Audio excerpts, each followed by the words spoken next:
በስመ አብ ወወልድ ወመንፈስ ቅዱስ አሐዱ አምላክ አሜን። የይሁዳ ታሪክን እናያለን ባጭሩ። እስከ መጨረሻው ድረስ በደንብ ተከታተሉት። ከወደዳችሁት ሰብስክራይብ አድርጉ፣ ላይክ አድርጉ፣ አበረታቱ። ይሁዳ በመጽሐፍ ቅዱስ እንደተጻፈው ጌታውን ብቻ የሸጠ አልነበረም። ቀድሞም አባቱ ትንቢት ተነግሮለታል። ምን አይነት ትንቢት? ዛሬ ማታ ከዚህ ሰው የሚወለደው ልጅ አባቱን ይገላል፣ እናቱን ያገባል፣ ጌታውን ይሸጣል ተብሎ ትንቢት ተነግሮለታል። ይህ እንዴት ነው ቢሉ በውዳሴ ማርያም ትርጓሜ በቅዳሴ ማርያም ትርጓሜ ላይ ያለ ዕለታት አንድ ቀን የይሁዳ አባት በድንጋይ ላይ ተቀምጦ ሳለ አንድ ነቢይ በዚያ ሲያልፍ ያየዋል። የይሁዳ አባት ነቢዩ አላየኝም ብሎ ተከናንቦት ያልፋል። ያም ነቢይ ዝም ብሎት አልፎት ይሄዳል። ሲመለስም እንዳይነሳ የመጀመሪያ ስራው አሳፈረው።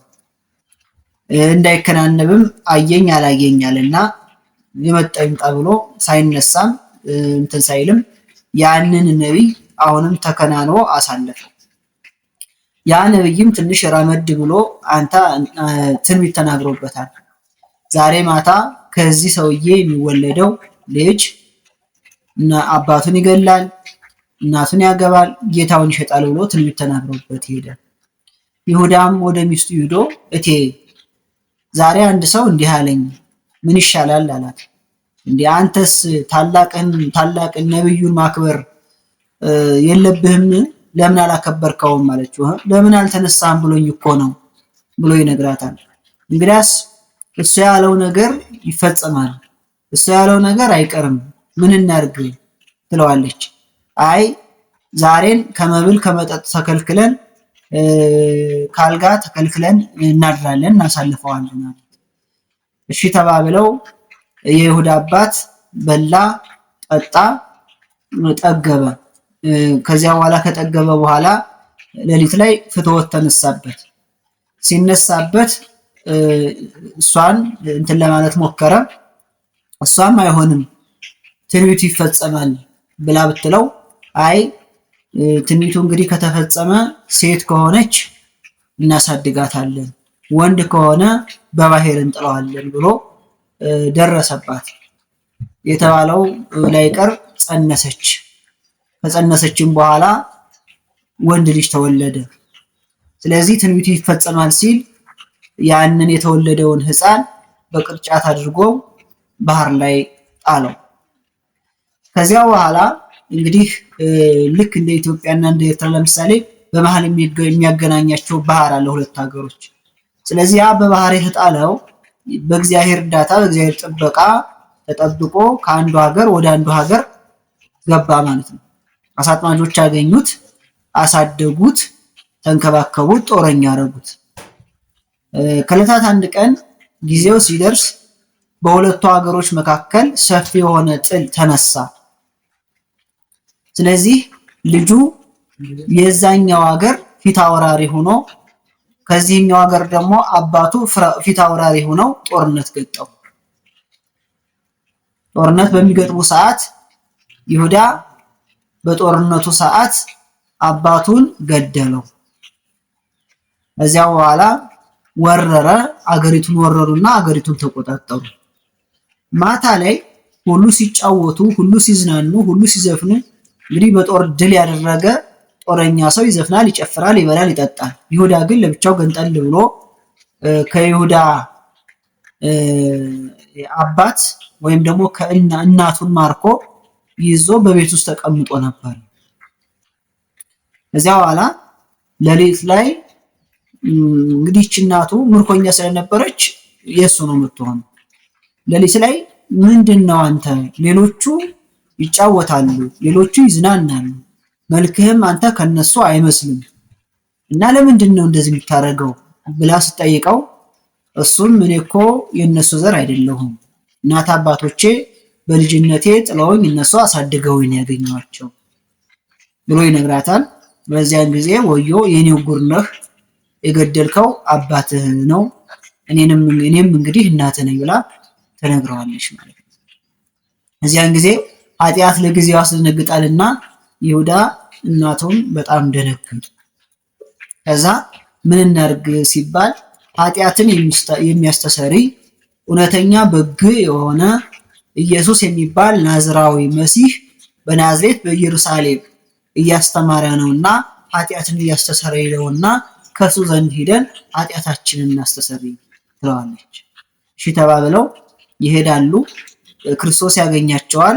እሷን ከ72ቱ አርድእት እሱን ከ12ቱ ሐዋርያት መካከል አድርጎ መኖር ይጀምራል። እንግዲህ ቀደም እንደነገርኳችሁ ምን አድርጓል? አባቱን ገሏል። እናቱን እንግዲህ ተገናኝቷል ወይም እናቱን አግብቷል። ስለዚህ ምን ቀረው? ጌታውን መሸጥ ነበር የቀረው። ይሁዳ በባህሪው ስስታም ነበር። ሐዋርያትም ይሁዳን በገንዘብ ያዥነት ነበር ሲያገለግል የነበረው። ከገንዘቡ ግን እየቆነጠረ ከሚሰበስቡት ግብርና ከሚሰበስቡት ገንዘብ እየቆነጠረ ለራሱ ይወስድ ነበር። በመጨረሻም ስስት አደረበት። በምሴተ ሐሙስ ጌታችን አምላካችን መድኃኒታችን ኢየሱስ ክርስቶስ ሐዋርያትን አቁርቦ የሚያስይዘውን ነግሯቸውም ነበር። በይሁዳ ልብ ወዲያው ምን ሰይጣን አደረበትና ወደ ሲናን የሚባል ወይም ደግሞ ወደ ይሁዳ አይሁድ ወደ ቄሳሮች ሄደ። ወደ ቄሳሮች ሄዶ ተደራደረ። ምን ብሎ ተደራደረ? ክርስቶስን አሳልፌ እሰጣችኋለሁ፣ ምን ትሰጡኛላችሁ አላቸው። እነሱም ክርስቶስን አሳልፈህን ከሰጠህን 30 ወቄት እንሰጣለን ብለው ተስማሙ። ክርስቶስ እኔ በጌቴሴማኒ እኔ ያለበትን ቦታ ጠቁማችሁና ክርስቶስ ሆይ ቸሩ ልሃልን ብዬ ስሟለሁ። የሳምኩት ሰው እሱ ክርስቶስ ነው። ያን ጊዜ ትይዙታላችሁ፣ ቢያመልጣችሁ ግን እኔ ተጠያቂ አልሆንም አላቸው። በዚህን ጊዜ እሺ ተባብለው አይሁዳውያን ልክ ወንበዴ እንደሚይዙ ገመድ፣ ሾተል፣ ጦር የጦር መሳሪያ የቀራቸው የለም። ያንን ይዘው ተከትለው ይሁዳ እየመራቸው ሄዱ። ክርስቶስ በዛን ሰዓት በጌቴሴማኒ በአትክልቱ ስፍራ እየጸለየ ነበር። እንደውም ወዙ እስኪንጠፈጠፍ ድረስ እየጸለየ ነበር። ምን እያለ? አባት ሆይ ቢቻልህስ ይህች ጽዋ ከኔ ትለፍ። ዛሬ አንዳንድ ሰዎች ክርስቶስ ሰው ነው እንዴት ይጸልያል? ክርስቶስ አምላክ ከሆነ ለምን ይጸልያል? ለምን ከኔ ትለፍ አለ የሚል ጥያቄም ይመጣል። ሌላ ጊዜ በሰፊው እንነጋገራለን። ግን ክርስቶስ ምንድነው የጸለየበት ምክንያት? ጌታ አምላክ በመለኮትነቱን ወይም ክርስቶስ ለምንድነው የጸለየው ሲባል ለኛ ትምህርትን ለመስጠት ነው። አባቴ ይችን ጽዋ ጠጥቻት ትለፍ እያለ ነው። ትለፍ፣ ይችን ጽዋ ጠጥቻት ትለፍ። ሰይጣንን ድል ልንሳው ነው። ለማን ነው የሚጸልየው ከተባለ ለራሱ። ምክንያቱም ክርስቶስ በስጋ ሰው ነው፣ በመለኮትነቱ ግን አምላክ ነው። ስጋ ይራባል፣ ይጠማል፣ ይሰደዳል። መለኮትነቱ አይራብም፣ አይጠማም፣ አይሰደድም። እዚያን ጊዜ ይሁዳ ጦረኞቹን አስከትሎ መጥቶ መምህር ቸሩ ልሃልን ብሎ እቅፍ አድርጎ ሳመው። በዚያን ጊዜ ክርስቶስም ይሁዳ ወንድምህን በመሳም አሳልፈህ ትሰጠዋለህ አለው። ያን ጊዜ ሊይዙት ቀረብ አሉ። መለኮትነቱን አምላክነቱን አላወቁም ነበርና ማንን ፈልጋችሁ መጣችሁ አላቸው። የናዝሬቱ ኢየሱስን እኔ ነኝ አላቸው። በዛን ጊዜ በምድር ተደፍተው ወደቁ። ሁለተኛ ቀሰቀሳቸው። ማንን ትፈልጋላችሁ አላቸው። የናዝሬቱ ኢየሱስን እኔ ነኝ አላቸው። አሁንም ተደፍተው ወደቁ። ለሶስተኛ ጊዜ አስነሳቸው። ማንን ትፈልጋላችሁ አላቸው። የናዝሬቱ ኢየሱስን። ነገር ግን እኛ ያዙ ተብለን ስለሆነ የመጣ ነው፣ ጌታ ሆይ እባክህ በፈቃድ ተያዝልን አሉት። በፈቃዱ ራሱን አሳልፎ ሰጣቸው። የዛን ጊዜ በፈቃዱ ራሱን አሳልፎ ሲሰጣቸው እየደበደቡ ጽሕሙን እየነጩ እየገተቱ የኋላና የፊት አስረው ከኋላም ከፊትም እየጣሉ እየረገጡ ወስደውታል። አዳራቸውን ሲደበድቡት አድረዋል። እንግዲህ ይሁዳ እዚህ ላይ ትንቢቱ ተፈጸመለት። መጀመሪያ ቅድም እንደነገርኳችሁ አባቱን በጦርነቱ መካከል ገሏል። እናቱን አግብቷል፣ ይዟት አድሯል። ጌታውን ነበር መሸጥ የቀረው፣ ጌታውን ደግሞ ሽጧል። የይሁዳ አሟሟት ከዚህ እንዴት ነው ብትሉ ይሁዳ ከዛ በኋላ በጣም ብልጥ ሰው ሆነ። ክርስቶስ በሶስተኛው ቀን ከሙታን እነሳለሁ ብሏልና ስለዚህ ሳይነሳ ልቅደመው እኔም ወደ ገነት መግባት አለብኝ ብሎ የአይሁድን ገንዘብ አይሁዳውያን ጋር ሄዶ ልቀቁት እንግዲህ አላቸው። አይ አንለቅም፣ አንዴ ሰጥተናል አሉት። ገንዘባቸውን በዚያ በትኖ እሱ ሄዶ ገመድ ገዝቶ ከዛፉ ላይ ተንጠልጥሏል። ከዛፉ ላይ ቢንጠለጠል ዛፏ በተአምራት ሳትሰቅለው ሳትገለው ተዘቅዝቃ አፍ አውጥታ እንደ ወንድምህ እንደ ጴጥሮስ ንስሐ አትገባም ብላ ተናግረዋለች። እሱ ዛሬ ሁሉም ነው እንደጠመመብኝ ብሎ ሁለተኛ ዛፍ ላይ ቢወጣ አሁንም ድጋሚ እንደ ጴጥሮስ ንስሐ ገባ አለችው። ሶስተኛ ከትልቅ ዛፍ ሄዶ ተሰቀለ።